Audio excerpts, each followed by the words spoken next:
बिस्मिल्लाहिर्रहमानिर्रहीम। इस वीडियो में मैं ये डिस्कस करूंगा कि बॉन्ड ट्रांसफ़र के मैकेनिज़म्स क्या हैं।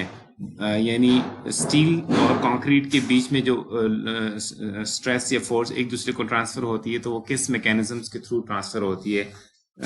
अगर एक स्मूथ बार हो, स्मूथ बार से मुराद जिसके ऊपर कोई डिफॉर्मेशंस ना हो, जिस पे कोई रिब्स ना हो, तो स्मूथ बार के केस में जो हमारे पास बॉन्ड ट्रांसफ़र मैकेनिज़म्स हैं वो दो मैकेनिज्म्स हैं। एक number one is adhesion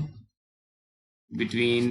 steel and concrete, between steel bar and concrete, or second is small amount of frictional forces.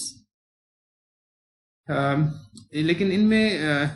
इनके ऊपर रिलाई इसलिए नहीं किया जा सकता कि जब एक बार को आप लोड करते हैं तो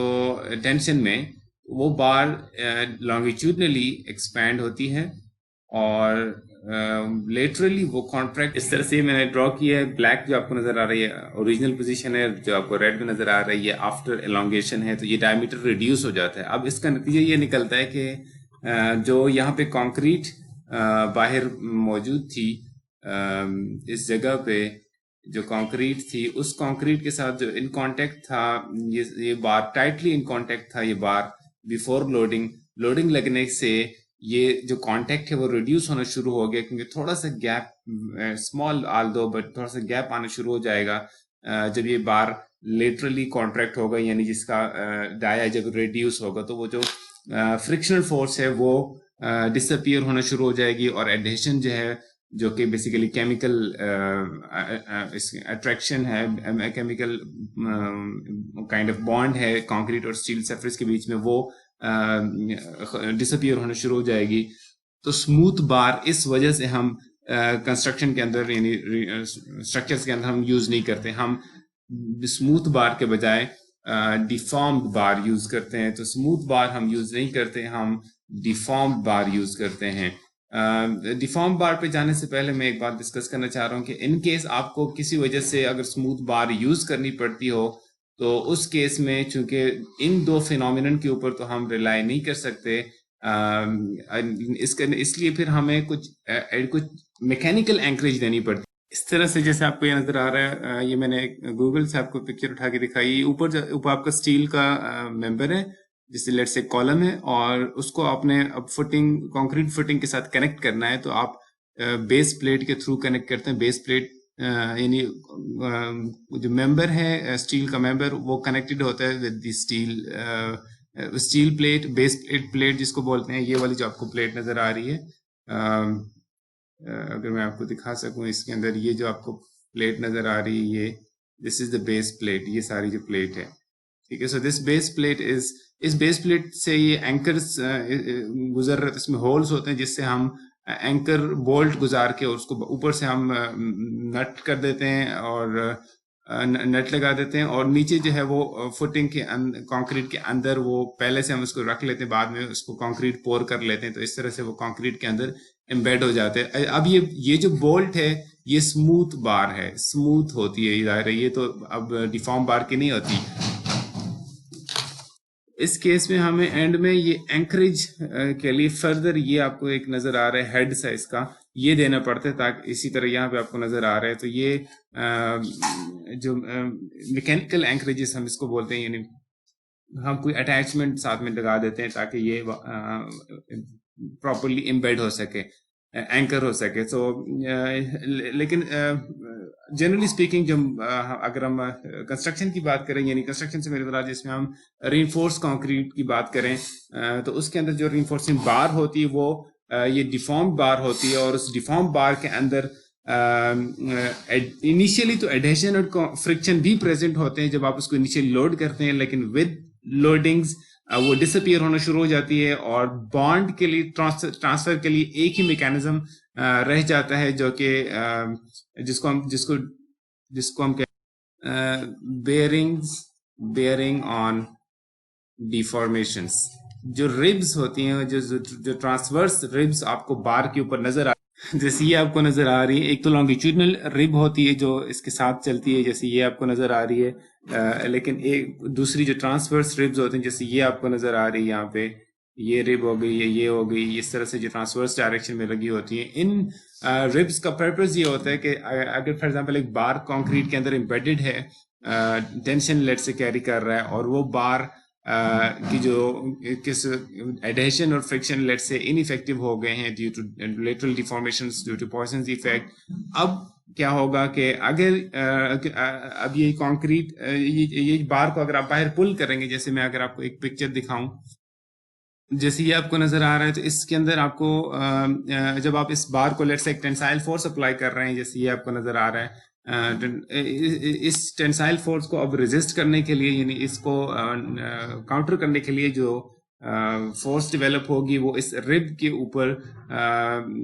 एक बेयरिंग फोर्स लगेगी कंक्रीट की तरफ से, ताकि ये रिब ताकि ये स्टील बार अपनी जगह पे रहे, जिसकी ये इंक्लाइंड डायरेक्शन होगी, क्योंकि ये रिब जो है वो इस तरह से नहीं लगी होती 180 के ऊपर, अदरवाइज ये कंक्रीट को बड़ी जल्दी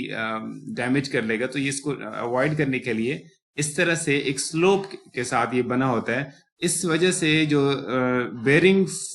जो स्ट्रेस या बेयरिंग फोर्स जो डेवलप होती है, जो कंक्रीट इसके ऊपर अप्लाई करता है to keep the bar in position, वो सर्टेन एंगल के ऊपर होता है, जैसे ये आपको नजर आ रहा है। तो अब ये तो फोर्सेस हैं acting on steel bar. Newton's third law के मुताबिक अगर हम forces being applied on concrete consider कर लें, तो जब आप बार को इस तरफ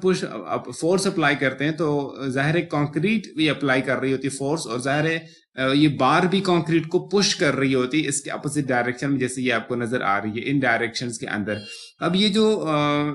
फोर्स है, ये जो बेयरिंग स्ट्रेसेस हैं, इसके दो कंपोनेंट्स हैं। एक कंपोनेंट इसका लॉन्गिट्यूडनल डायरेक्शन में है और दूसरा कंपोनेंट इसका रेडियल डायरेक्शन में है। जैसे ये आपको नजर आ रहा है कि उसकी एक ये रेडियल कंपोनेंट है और दूसरा इसका ये ये रेडियल कंपोनेंट और ये इसका लॉन्गिट्यूडनल कंपोनेंट। अब इसका ये जो रेडियल लॉन्गिट्यूडनल कंपोनेंट है, यही बेसिकली हमें रिक्वायर्ड होता है to basically produce that bond stress. लेकिन ये जो रेडियल कंपोनेंट है ये भी डेवलप होता है because of inclination of the rib. अब वो रेडियल कंपोनेंट जो है उसकी वजह से जो स्ट्रेसेस हैं कंक्रीट के ऊपर, वो रेडियल या सर्कमफ्रेंशियल डायरेक्शन में स्ट्रेसेस अप्लाई होती हैं, जैसे आपको इस फिगर में नजर आ रही है। इस फिगर में आपको क्या चीज दिखाई गई है कि ये आपको जो ग्रे कलर में नजर आ रहा है ये कंक्रीट है, और इसके अंदर एक बार एम्बेडेड है जिसको हमने ये शो किया हुआ है, इस बार को। अब इस बार ये बार जो है इसके ऊपर जो फोर्सेस लग रही हैं वो हमने ये शो की थी, और इस बार की वजह से कंक्रीट पे जो फोर्सेस लग रही हैं उनकी ये डायरेक्शन है, जिनमें से रेडियल कंपोनेंट को हमने यहाँ पे शो किया हुआ है। यानी ये कुछ इस तरह का आप इमेजिन कर सकते हैं इसको, कि जैसे हमने यहाँ पे कंक्रीट में एक सुराख कर दिया, ठीक है। आप इसको इमेजिन करें कि इनका एक्शन है किस तरह का। कंक्रीट में लेट से एक सुराख कर दिया और उस सुराख के अंदर एक फ्लूइड भर दिया हो जैसे, और वो फ्लूइड जो है वो रेडियल डायरेक्शन में एक एक्सपेंशन करे और वो एक प्रेशर अप्लाई करे, सर्कमफ्रेंशियल स्ट्रेसेस, जिस तरह से हमने थिन सिलेंडर्स के अंदर पढ़ा था सर्कमफ्रेंशियल स्ट्रेसेस को। तो ये कंक्रीट जो इस जगह पड़ी हुई है सराउंडिंग दिस होल जिसके अंदर बार है बेसिकली,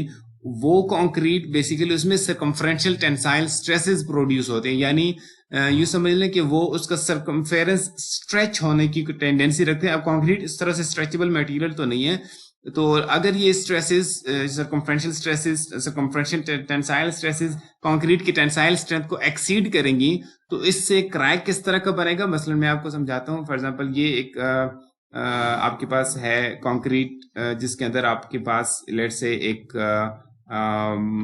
होल हम इमेजिन कर लेते हैं इसको, कि ये इसके अंदर एक होल है जिससे ये लेट से इस तरह से स्ट्रेसेस, जिसके अंदर से ये स्ट्रेसेस कंक्रीट के ऊपर लग रही हैं। अब इसका नतीजा ये निकलेगा कि इससे ये स्ट्रेसेस कंक्रीट के ऊपर इंड्यूस हो रही हैं कि ये जो अगर मैं इसके सराउंडिंग में एक बड़ा सा एरिया ड्रॉ कर दूं जिस तक इसका इन्फ्लुएंस जाएगा, लेट से इस रीजन तक इसका इन्फ्लुएंस जा रहा है, ज़ाहिर एक सर्टेन रेडियस के अंदर अंदर इसका इन्फ्लुएंस जाएगा रेडियल स्ट्रेसेस का। लेट से इस सर्कल के अंदर अंदर उसका इन्फ्लुएंस जा रहा है, तो अब उसका नतीजा ये निकलेगा कि उसके थोड़ा सा आप इंटेंसिटी को भी देखें कि वो इंटेंसिटी उसकी क्या होगी। उसकी इंटेंसिटी नियर दी बार ज्यादा होगी और अवे फ्रॉम द बार वो इंटेंसिटी थोड़ी कम होगी।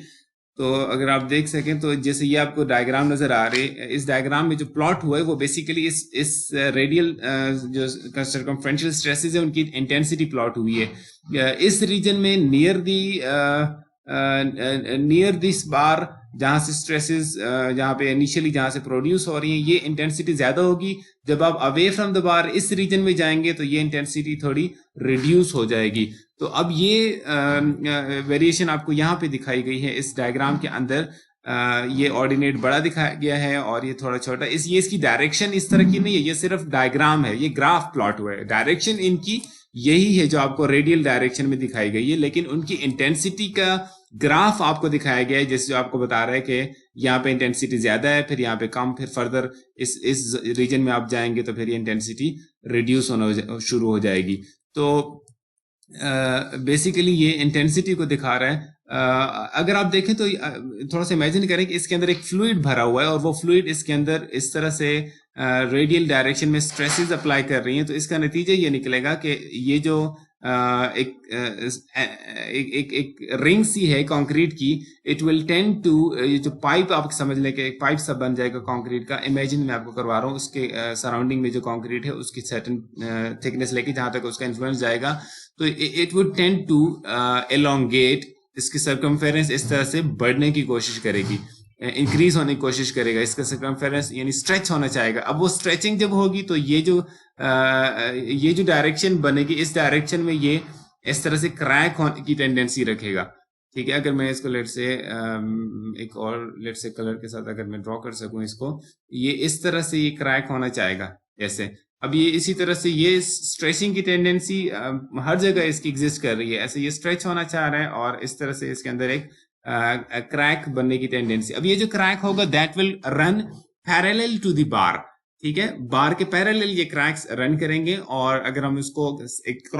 क्रॉस सेक्शन में देख रहे होंगे तो हमें इस तरह से ये क्रैक नजर आएगा। यानी ये क्रैक जैसे जैसे बार चल रही है उसके साथ साथ आपको ये क्रैक उस बार की सराउंडिंग में वो क्रैक नजर आएगा। इसको हम कहते हैं स्प्लिटिंग क्रैक। ठीक है, तो इस तरह से ये स्प्लिटिंग क्रैक्स बन जाएंगे कंक्रीट में। अब जाहिर है अगर ये जो बार है इसको आप बिल्कुल सरफेस के करीब जाके प्लेस कर दें, मसलन एक बार आप प्लेस कर दें, ये नहीं, अगर मैं लेट से थोड़ा सा इसको मूव कर लूं ताकि मैं आपको समझा सकूं कि मैं जो फेलियर है वो किस तरह का हो सकता है। लेट से मैं इसको इस तरह दोबारा से इसको मैं यहाँ पेस्ट करता हूँ और अब मैं आपको दिखाता हूँ कि लेट से ये जो बार आपने प्लेस की है, लेट से ये आपने सरफेस के बहुत करीब प्लेस की है कंक्रीट सरफेस के, लेट से आपकी बार के साथ इस तरह से ये पोजीशन है। अब इसका नतीजा ये निकलेगा कि आपका जो जाहिर है जो इसका जोन है वो जोन सरफेस से बाहर यानी निकलना चाह रहा है। अब ये ज्यादा प्रोबेबिलिटी है कि ये जो आपका क्रैक है ये इजीली डेवलप हो सके, क्योंकि आपके पास इस बार के सराउंडिंग में यहाँ पे जो कंक्रीट अवेलेबल है इस जगह पे, यहाँ पे ये कंक्रीट इतनी थिक कंक्रीट नहीं आपके पास अवेलेबल, उस वजह से ज्यादा चांसेस हैं कि ये जो थिन सी जगह है ये इस सर्कमफ्रेंशियल टेंसाइल स्ट्रेसेस को रेजिस्ट ना कर पाए और ये इजीली क्रैक बन जाए। दूसरी तरफ जहां पे आपका डिस्टेंस, बार का डिस्टेंस ज्यादा है फ्रॉम द सरफेस, वहां पे टेंडेंसी टू ऑल्दो एग्जिस्ट करती है स्प्लिटिंग की, लेकिन वो चूंकि वहां पे एक थिक कंक्रीट अवेलेबल है अराउंड द बार, सरफेस तक एक अच्छा खासा डिस्टेंस एग्जिस्ट करता है, उस वजह से ये ज्यादा प्रोबेबिलिटी है कि वहां पे क्रैक जो है वो आपको एटलीस्ट बाहर कोई क्रैक नजर ना आए, जो एटलीस्ट विजिबल या कोई बड़ा क्रैक नजर ना आए। लेकिन अगर बार आप क्लोज प्लेस कर देंगे to any of the surface, वो बॉटम सरफेस हो या साइड सरफेस हो, इस तरफ वाला या इस तरफ वाला, किसी भी सरफेस के अगर आप करीब प्लेस कर देंगे तो इस बात की ज्यादा प्रोबेबिलिटी होगी कि ये क्रैक बन सके, स्प्लिटिंग क्रैक बन सके। दूसरा जो मसला हो सकता है वो अभी मैं थोड़ा सा इन की समरी आपके सामने रखता हूँ, इन स्प्लिटिंग टेंसाइल क्रैक्स की जो पॉसिबल सिचुएशंस हैं। अगर ये क्रैक जैसे ये जब अगर डेवलप हो स्प्लिटिंग टेंसाइल क्रैक, तो ये बड़ी क्विकली इनकी वजह से बॉन्ड स्ट्रेस जो है वो बॉन्ड ट्रांसफर जो है वो ड्रॉप होना शुरू हो जाता है, क्योंकि जब इसमें इसका जब ये क्रैक बनता है तो सराउंडिंग जो कंक्रीट है वो थोड़ी सी लूज हो जाती है और वो उस तरह से ग्रिप नहीं कर पाती बार को। तो ये एक फेलियर है, बेसिकली बॉन्ड का फेलियर है। यानी कौन सा फेलियर? स्प्लिटिंग क्रैक अपीयर होना, ये एक फेलियर है। अभी हम ये डिस्कस करते हैं कि ये किस तरह के क्रैक्स बन सकते हैं, यानी किस तरह की सिचुएशन हो सकती है जिसमें क्रैक बन सकता है। मसलन अगर आप पहली कंडीशन देखें जिसमें यानी इस फिगर को अगर आप देखें जिसमें जो दो बार्स हैं आपको नजर आ रही है, एक ये बार प्लेस हुई है और दूसरी ये बार प्लेस हुई है। ये दोनों बार्स के गिर्द जो आपको बड़ा सर्कल नजर आ रहा है, ये सर्कल और फिर इसी तरह ये सर्कल, ये उस इन्फ्लुएंस जोन को रिफ्लेक्ट कर रहा है कि यहाँ पे जो रेडियल कंपोनेंट की स्ट्रेसेस डेवलप हो रही हैं, वो रेडियल कंपोनेंट की स्ट्रेसेस का ज़ाहिर है एक सर्टेन रेडियस तक जोन उसका इन्फ्लुएंस जाएगा। ज़ाहिर है बहुत ज़्यादा दूर जाके तो वो नहीं प्रोड्यूस हो सकेंगे, वो इनफेक्ट इन्फ्लुएंस नहीं जाएगा उनका। तो बार के सराउंडिंग में सर्टेन इन्फ्लुएंस एरिया है उस बार के अराउंड, जहां पे उसके वो स्प्लिटिंग क्रैक अपीयर होने की टेंडेंसी होगी। अब अगर ये बार इस तरह से प्लेस्ड हो कि बॉटम से तो उसका डिस्टेंस सफिशिएंट हो और ये जो इन्फ्लुएंस इसका सर्कल है वो उस बॉटम को टच ना कर रहा हो, तो बॉटम वाली साइड पे तो क्रैक नहीं बन पाएगा। लेकिन अगर ये साइड पे करीब है, सरफेस के साइड कवर आपने सफिशिएंटली प्रोवाइड नहीं किया, और इसी तरह से अगर आपने इनके तो फिर यहाँ पे ये क्रैक बनेगा इस तरह से जैसे आपको ये नजर आ रहा है। ये क्यों बन रहा है? आपने साइड से कवर इसको मिनिमम जो रिक्वायर्ड था टू अवॉइड स्प्लिटिंग क्रैक वो आपने नहीं दिया। कितना प्रोवाइड करना होता है वो हम आगे जाके डिस्कस करने जा रहे हैं, बट अभी हम सिर्फ मोड्स को डिस्कस कर रहे हैं कि किस तरह के वेज में ये क्रैक टिपिकली किस तरह से ये फेलियर हो सकता है। एक तो ये इसकी टेंडेंसी हो गई। दूसरा, अगर तो आपने बार्स को एक दूसरे के करीब करीब प्लेस किया, जैसे आपको ये वाली बार और दूसरी बार इतनी करीब है कि दोनों के जो इन्फ्लुएंस सर्कल है वो एक दूसरे को इंटरसेक्ट कर रहे हैं, तो फिर भी ये क्रैक बेसिकली ज्वाइन कर लेगा इन बार्स को। यानी एक तरफ इसकी जो है वो इसका प्रेशर लग रहा है, दूसरी तरफ से इसका प्रेशर लग रहा है, तो इसके भी क्रैक प्रोड्यूस होंगे, इसके भी क्रैक। तो ये क्रैक ज्वाइन होके दोनों बार्स को ज्वाइन करते हुए एक लॉन्गिट्यूडनल क्रैक अलोंग दी बार के साथ साथ चलती हुई ये क्रैक आपको नजर आएगा कि ये क्रैक भी प्रोड्यूस होगा। ये वाला क्रैक इसलिए नहीं प्रोड्यूस हुआ कि ये डिस्टेंस सफिशिएंट था फ्रॉम द बॉटम और ये सर्कल उसको टच नहीं कर रहा था बॉटम को। दूसरी सिचुएशन ये हो सकती है कि आपने बार के बीच में जो स्पेसिंग है वो तो सफिशिएंट दी हो और दोनों सर्कल्स एक दूसरे को इंटरसेक्ट नहीं कर रहे, लिहाजा ये वाला क्रैक अब प्रोड्यूस नहीं हो रहा। लेकिन आपने बॉटम और साइड दोनों से लेट से इक्वली डिस्टेंस छोड़ा और दोनों जो डिस्टेंस थे वो उन इतने ज्यादा नहीं थे कि वो सर्कल अकोमोडेट हो सकता, तो वो सर्कल बॉटम और साइड दोनों को टच कर रहा है, तो लिहाजा दोनों तरफ अब क्रैक प्रोड्यूस होने की टेंडेंसी होगी, बॉटम की तरफ भी और साइड की तरफ भी आपको क्रैक नजर आ सकते हैं। तीसरी सिचुएशन ये हो सकती है कि आपने बार के बीच में स्पेसिंग भी सफिशिएंट दी हुई है, दोनों सर्कल्स इंटरसेक्ट नहीं कर रहे, लेकिन एक सर्कल जो है साइड से भी आपने सफिशिएंट डिस्टेंस छोड़ा हुआ है, लिहाजा ये भी क्रैक नहीं प्रोड्यूस हो रहा है, ये भी स्प्लिटिंग नहीं हो रही। लेकिन बॉटम की तरफ आपने बहुत कम छोड़ दिया, तो उसका नतीजा ये निकलेगा कि ये बॉटम वाली साइड पे क्रैक और उसके साथ साथ थोड़े से इंक्लाइन डायरेक्शन में ये क्रैक भी सेकेंडरी क्रैक्स के तौर पे डेवलप हो सकेंगे। तो ये डिफरेंट वेज हैं, यानी आपने 3 तरह की डिस्टेंसेस का ख्याल रखना है, साइड से distance, side cover, bottom cover और डिस्टेंस बिटवीन 2 बार्स। इन 3 डिस्टेंसेस को आपने सर्टेन मिनिमम होते हैं जो ऐसे हमें रिकमेंड करते हैं in order to avoid this kind of splitting failure. उनको हम बाद में डिस्कस करेंगे, लेकिन ये हमने डिस्कस किया कि ये टिपिकल स्प्लिटिंग फेलियर सरफेसेस बन सकते हैं अगर ये तीनों आपने डिस्टेंसेस सफिशिएंट रखे हों। ठीक है, आपने बॉटम कवर भी ज्यादा सफिशिएंट रखा है, साइड कवर भी सफिशिएंट है और बिटवीन बार्स जो स्पेसिंग है वो भी आपने सफिशिएंटली दूर उनको प्लेस किया हुआ है, तो फिर जो फेलियर है वो फिर जाहिर स्प्लिटिंग तो नहीं हो सकेगी, क्योंकि हर बार के अराउंड एक सफिशिएंट थिकनेस ऑफ कंक्रीट मौजूद है और वो उसको क्रैक नहीं कर पा रहा, स्प्लिटिंग क्रैक नहीं बन पा रहा। तो अब ये क्या प्रॉब्लम हो सकती है, अब अगर बॉन्ड की वजह से फेलियर होगा तो वो फेलियर होगा, उसको हम कहते हैं pull out failure. Pull out failure का मतलब है कि जो कंक्रीट है, अगर मैं यहाँ पे आपको फिगर से दिखा सकूं, मसलन एक कंक्रीट है, यहाँ पे बार है, उसके अराउंड आपने कंक्रीट पोर किया हुआ है, ठीक है। वो जो कंक्रीट आपने यहाँ पे पोर किया हुआ है, ये कंक्रीट, ठीक है। अब अगर ये जो फोर्स है ये आप ज्यादा लगाएं और बार अभी यील्ड ना हो, यानी बार अभी अपनी फुल स्ट्रेंथ को डेवलप नहीं कर सका, अभी यील्डिंग पे नहीं पहुंचा, और अगर स्प्लिटिंग क्रैक भी नहीं प्रोड्यूस हो रहे, तो यानी डिस्टेंसेस आपने सफिशिएंट दिए हैं बॉटम साइड और बिटवीन बार्स भी, तो अब अगर ये बार फेल होगा तो वो इस तरह से फेल होगा कि ये जो बेयरिंग कर रहा है बार कंक्रीट के ऊपर, और कंक्रीट जो है वो उसको रेजिस्ट करने की कोशिश कर रही है कि बार अपनी जगह पे रहे, और ये फोर्सेस अप्लाई कर रही हैं इस डायरेक्शन में, तो एक स्टेज आ सकता है कि ये इतनी ज्यादा बेयरिंग फोर्सेस अप्लाई हो कि concrete further in bearing forces को ना बर्दाश्त कर सके। तो इसका नतीजा फिर ये निकलेगा कि कंक्रीट जो है वो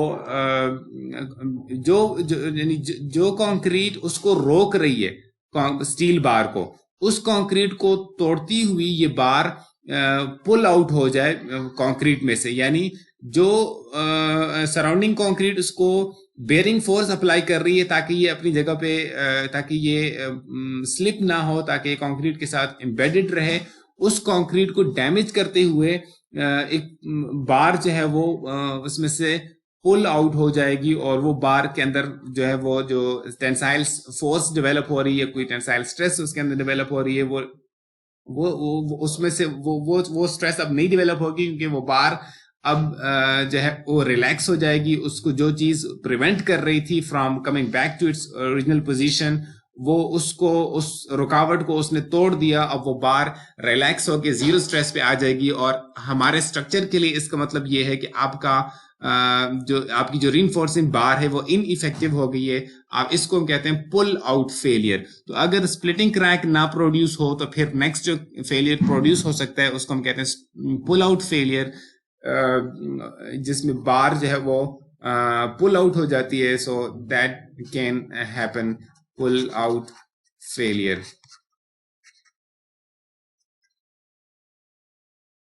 अभी हम जस्ट एक चीज डिस्कस करते हैं कि ये जो स्प्लिटिंग क्रैक की हमने बात कर दी है, तो उससे किस लोड पे जाके ये क्रैक प्रोड्यूस होता है, और वो लोड किन चीजों पे डिपेंड करता है, यानी कब ज्यादा चांस है कि यानी वो क्रैक जल्दी प्रोड्यूस हो या वो ज्यादा देर बाद जाके प्रोड्यूस हो, यानी कितने लोड पे या किन कंडीशंस के अंदर वो क्रैक जल्दी या लेट जाके प्रोड्यूस होगा। स्प्लिटिंग क्रैक लोड को हम डिस्कस करने जा रहे हैं कि किन फैक्टर्स पे वो डिपेंड करेगा। So next we are going to discuss factors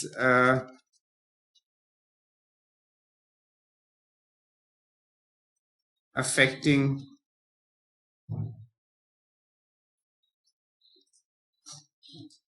splitting crack load. So number one is distance, minimum distance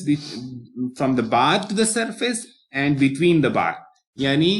जैसे हमने पहले डिस्कस कर लिया, एक बार का सरफेस चाहे वो साइड हो या बॉटम हो या कोई भी सरफेस हो, सरफेस से डिस्टेंस कितना है, मिनिमम डिस्टेंस कितना है, और बिटवीन बार्स कितना डिस्टेंस है। जाहिर है जितना ये स्मॉलर डिस्टेंस होगा उतना स्प्लिटिंग लोड कम होगा। सो आप सिंपली उसको कह सकते हैं, मैं उसको इस फॉर्म में लिखता हूं कि cover distances, minimum cover distances and mutual spacings of the bars. जितना ये डिस्टेंसेस कम होंगी उतना आपके पास लोड भी,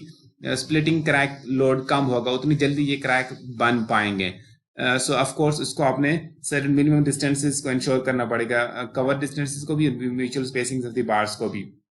next is of course tensile strength of concrete. Tensile strength concrete का डेफिनेटली इंपॉर्टेंट है, क्योंकि एक अगर कंक्रीट स्ट्रॉन्गर है तो वो ज्यादा स्ट्रेसेस बेयर कर सकेगा। टेंसाइल सर्कमफ्रेंशियल टेंसाइल स्ट्रेसेस अगर वो टेंशन में वीक है तो जाहिर है कि जल्दी वो प्रोड्यूस हो जाएंगी। तो टेंसाइल स्ट्रेंथ ऑफ कंक्रीट जाहिर है एक फैक्टर डेफिनेटली रहेगा, क्योंकि ये तो आपकी रेजिस्टेंस वाले साइड का फैक्टर है ना। थर्ड जो है थर्ड ये डिपेंड करेगा कि वो जो एवरेज बॉन्ड स्ट्रेसेस अप्लाई हो रही हैं वो कितनी हैं, यानी यूं समझ लें कि एवरेज बॉन्ड स्ट्रेसेस का अगर मैं आपको सादा अल्फाज में समझाऊं तो इसका मतलब ये बनेगा कि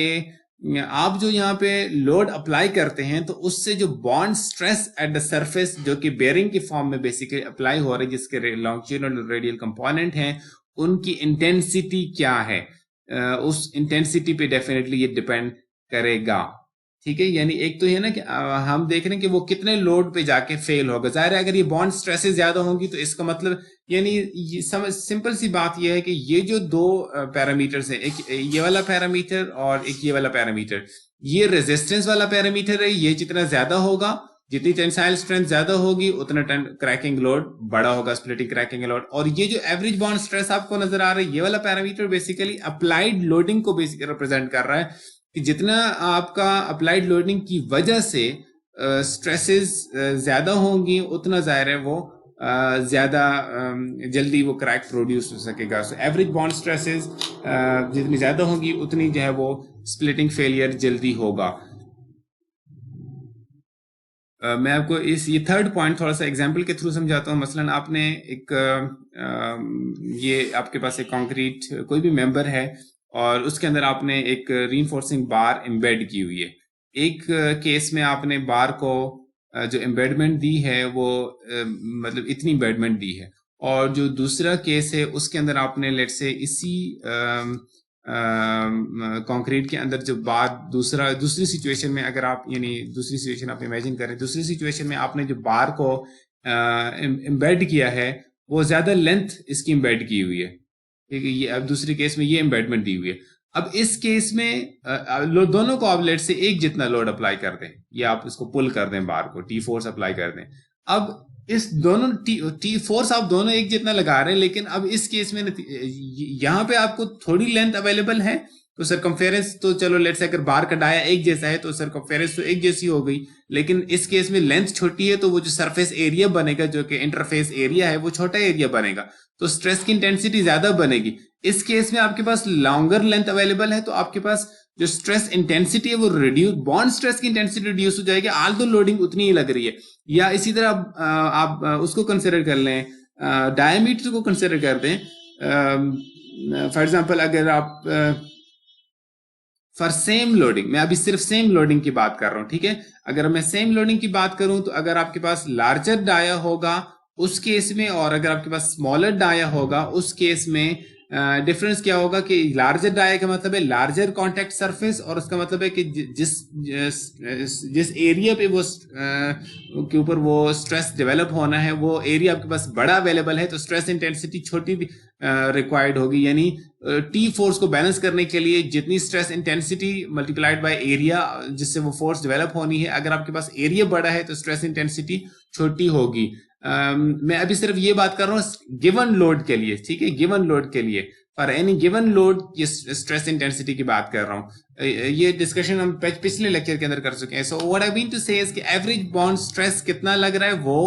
अगर ज्यादा होगा तो आपका ये क्रैकिंग लोड कम होगा, स्प्लिटिंग क्रैकिंग लोड कम लोड पे जाके हो जाएगी, और अगर टेंसाइल स्ट्रेंथ ऑफ कंक्रीट ज्यादा है तो इसका मतलब है सिंपल सी बात है कि कंक्रीट जो है वो क्रैक बनने से पहले कितनी रेजिस्टेंस दे सकती है, वो रेजिस्टेंस ज्यादा है। और ऊपर हमने कवर डिस्टेंसेस को डिस्कस किया। ये समझ ले कि कंक्रीट स्टील बार के अराउंड जो थिकनेस ऑफ कंक्रीट अवेलेबल है जिसके अंदर से वो स्ट्रेसेस डिसिपेट हो सकती हैं, अगर वो थिकनेस या मटेरियल कंक्रीट का ज्यादा पड़ा हुआ है उस बार के सराउंडिंग में, तो वो उसको यानी कम लोड पे जाके, तो इसका मतलब है वो ज्यादा लोड जाके ले सकता है। और अगर वो थिकनेस जो अराउंड द बार अवेलेबल है, यानी जो कवर डिस्टेंसेस है या म्यूचुअल डिस्टेंसेस या म्यूचुअल स्पेसिंग्स बिटवीन बार्स अगर वो कम होंगी तो जाहिर है कंक्रीट क्रैक इजीली उसके अंदर बन पाएगा। सो ये था mechanism of bond transfer. Next इंशाल्लाह हम डेवलपमेंट को डिस्कस करने जा रहे हैं। ये दोनों जो पहले दो लेक्चर्स हैं ये बड़े इंपॉर्टेंट हैं in order to understand next topic जो कि डेवलपमेंट का है, जहां से हम आगे जाके एशिया इक्वेशंस की तरफ बढ़ेंगे। But before that I wanted to discuss mechanism bond transfer in this video.